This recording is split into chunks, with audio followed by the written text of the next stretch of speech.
இன்றைய வேத வாசிப்பு லூக்கா 2ஆம் அதிகாரம் 25 முதல் 32 மற்றும் 36 முதல் 38. அப்பொழுது சிமியோன் என்னும் பேர் கொண்ட ஒரு மனுஷன் எருசலேமில் இருந்தான்.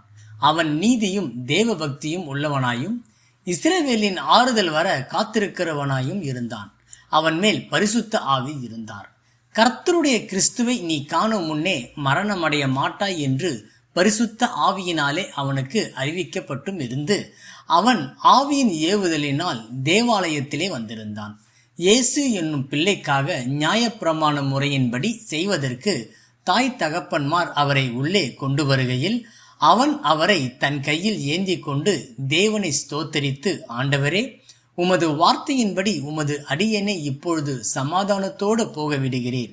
புறஜாதிகளுக்கு பிரகாசிக்கிற ஒளியாகவும் உம்முடைய ஜனமாகிய இஸ்ரவேலுக்கு மகிமையாகவும் தேவரீர் சகல ஜனங்களுக்கும் முன்பாக ஆயத்தம் பண்ணின உம்முடைய இரட்சணத்தை என் கண்கள் கண்டது என்றான்.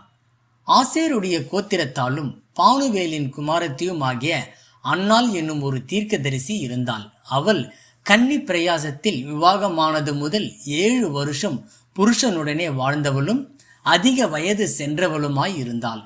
ஏறக்குறைய 84 வயதுள்ள அந்த விதவை தேவாலயத்தை விட்டு நீங்காமல் இரவும் பகலும் உபவாசித்து ஜெபம் பண்ணி ஆராதனை செய்து கொண்டு இருந்தாள்.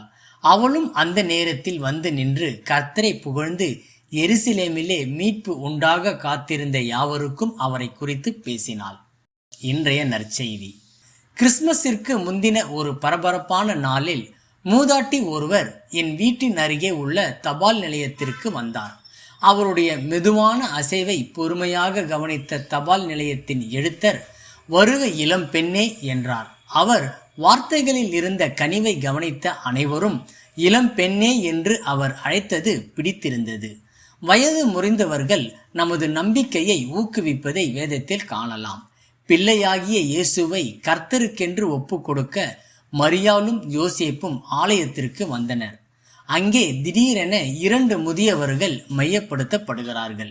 முதலாவது சிமியோன். இவர் மேசியாவை காண பல ஆண்டுகள் காத்திருந்தார்.